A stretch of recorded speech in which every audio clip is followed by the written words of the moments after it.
नमस्कार दोस्तों, मैं संदीप कुमार कौशिक आप सभी का आपके अपने कार्यक्रम एस्ट्रोनोमोलॉजी 456 में हार्दिक स्वागत करता हूं। दोस्तों, आज हम जिस विषय पे बात करने जा रहे हैं, मोक्ष प्राप्ति की या संन्यास की। इससे पहले हमने जो बताया था कि किन लोगों को मोक्ष की प्राप्ति नहीं होती।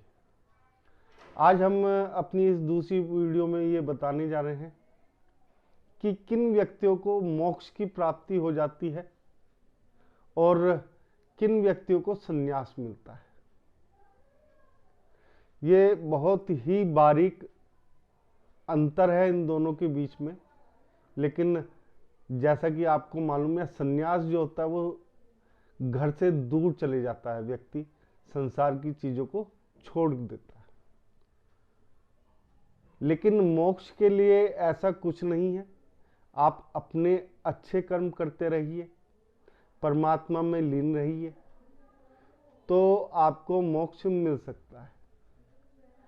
अब हम ये पता कैसे करेंगे कि व्यक्ति को मोक्ष मिलेगा या संन्यास। तो दोस्तों, इसके लिए एक तो 9वें भाव को हम देखेंगे और दूसरा देखेंगे 12वें भाव को। 9वें भाव में केतु या 12वें भाव में केतु अगर ये आ जाए तो व्यक्ति जो होता है वो सन्यासी बन जाता है। लेकिन 9वें भाव का जो केतु होता है, कई बार ये मोक्ष के रास्ते भी खोल देता है। अब जो सन्यासी होता है उसे कई जन्म लग सकते हैं मोक्ष प्राप्ति के लिए भी। लेकिन जिस व्यक्ति को मोक्ष प्राप्ति होती है वो परिवार में रह के भी मोक्ष प्राप्त कर सकता है और बहुत ही साधारण तरीके से प्रभु को याद करे तो उसे मोक्ष मिल जाता है। मोक्ष ये है कि हम जीवन मरण के जो चक्र चल रहा है उससे हम मुक्त हो जाए, हमें उस चक्र से मुक्ति मिल जाए और हम प्रभु के चरणों में पहुंच जाए। इसी को मोक्ष कहते हैं। संन्यास इसका एक और रूप है कि व्यक्ति जो होता है इन सब चीजों को छोड़ के, मोह माया को छोड़ के वो संन्यास के लिए चला गया और प्रभु की जो है आराधना कर रहा है। प्रभु को पाने के लिए ज्ञान जो है उस ज्ञान की खोज कर रहा है। लेकिन मोक्ष और संन्यास में यही अंतर होता है। सॉरी। लेकिन जो सन्यासी व्यक्ति है, ऐसा नहीं है कि उसे मोक्ष मिल ही जाएगा। अगर किसी व्यक्ति का 9वें भाव में केतु है और उस पे कहीं से गुरु की दृष्टि पड़ रही है, या मित्रों गुरु और केतु की जोड़ी यहां पे बन रही है, तो ऐसा व्यक्ति जो है मोक्ष प्राप्ति की ओर सरलता से चला जाता है, गृहस्थ जीवन में रहते हुए भी। उसके लिए मोक्ष प्राप्ति के जो द्वार होते हैं वो अपने आप स्वतः ही खुलते जाते हैं। इसी तरीके से 12वें भाव में है, अगर केतु और गुरु की युति बन जाती है या दोनों एक साथ बैठ जाते हैं या दृष्टि पड़ जाती है, तो उस व्यक्ति को भी इन चीजों से मुक्ति मिल जाती है, वो मोक्ष की ओर पहुंचने लगता है। लेकिन संन्यास के लिए होता यह है दोस्तों कि चाहे केतु 9वें भाव में बैठा हो, चाहे केतु 12वें भाव में बैठा हो, गुरु की दृष्टि नहीं पड़ रही है या गुरु के साथ कोई भी युति नहीं बन रही है केतु की, तो ऐसा व्यक्ति जो होता है संन्यास की तरफ चला जाता है। उसके लिए डिग्रियां जो होती है वो भी देखनी आवश्यक है कि कितने अंश की डिग्री इस पे पड़ रही है, या अगर केतु और गुरु की युति बन रही है तो किस प्रकार की बन रही है। दोस्तों, गुरु और केतु की अगर 9वें भाव में युति बन जाती है तो ऐसा व्यक्ति जो होता है ना, अगर किसी जगह पे पहुंच जाए तो अपने आप ही लोगों की भीड़ जो होती है उसे देखने के लिए, उसे सुनने के लिए अपने आप जमा होने लगती है।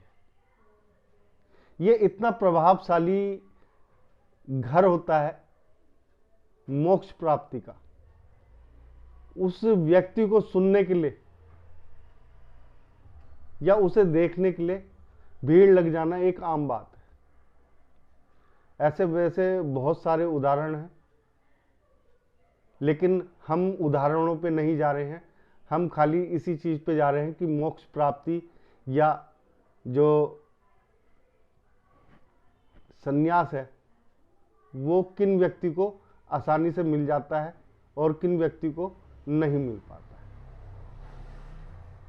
संन्यास वाला व्यक्ति जो होता है,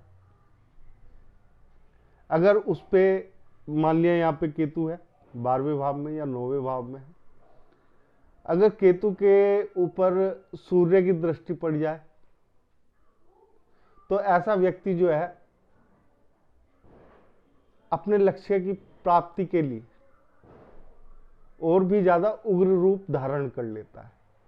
उग्र से मतलब यह है कि उसका जो इस तरफ जाने का झुकाव है वो लक्ष्य प्राप्ति की ओर चल पड़ता है ऐसा व्यक्ति। अब इसके बाद आते हैं बुध। बुध जो है, अगर बुध के साथ अगर युति बनती है दोस्तों, तो वाणी जो होती है इंसान की, उससे व्यक्ति जो है सामने वाले को प्रभावित करता है। गुरु की मैंने बताई दी है, ज्ञान के कारक हैं गुरु, और केतु रिसर्च के कारक हैं, इसलिए इन्हें मोक्ष प्राप्ति में दिक्कत नहीं होती।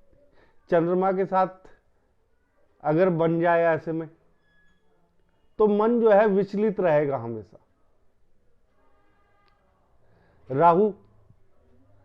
राहु के साथ हो जाए, वैसे तो राहु के साथ होने का कोई मतलब नहीं बैठता, लेकिन अगर दृष्टि जो होती है वो पड़ जाए तो उसके जीवन में भटकाव रहेगा। वो मोक्ष की ओर जाने की भी कोशिश करेगा तो पीछे आ जाता है ऐसा व्यक्ति। इसके बाद शुक्र और केतु। शुक्र अगर आ गया केतु के साथ या दृष्टि उसकी सामने की पड़ गई तो ऐसा व्यक्ति जो है भोग विलास की तरफ आकर्षित हो जाता है, फिर वो इस तरफ ध्यान नहीं दे पाता। इसमें एक संबंध और है, वो है आपका शनि का संबंध। शनि का संबंध अगर ऐसे में बन जाता है केतु के साथ 9वें भाव में, तो ऐसा व्यक्ति जो है काफी सोच विचारने वाला, और मोक्ष की तरफ भी जाएगा तो बहुत सोच विचार के ये अपने कदम उठाता है कि इसे करना क्या है, क्योंकि ये न्याय के साथ साथ कर्म को भी देखता है शनि। इसके बाद आखिरी में जिस ग्रह की हम चर्चा करेंगे वो है मंगल। मंगल अगर 12वें भाव में आ जाता है केतु के साथ तो ऐसा व्यक्ति मोक्ष प्राप्ति के लिए अपनी क्षमताओं का, अपनी ताकत का यानी कि इस्तेमाल करने के लिए ललायित रहता है कि उसे मोक्ष किस प्रकार से मिलेगा, वो हासिल करना चाहता है। इसीलिए मैंने कहा शुरू में ही, जो मोक्ष मिलेगा जिस व्यक्ति को, वो खाली गुरु और केतु से ही मिलेगा। इसके अलावा कोई भी ग्रह ऐसा नहीं है जिससे मोक्ष की प्राप्ति हो सके या संन्यास की तरफ व्यक्ति अग्रसर हो सके। अगर जब तक ये दोनों ग्रह हैं आपस में जुड़े हुए, तभी इनको मोक्ष की प्राप्ति संभव है। दोस्तों, आज का कार्यक्रम आप लोगों को कैसा लगा? अगर अच्छा लगा है तो इसे लाइक करिए, शेयर करिए और हमारे चैनल को सब्सक्राइब करिए। जय श्री राम।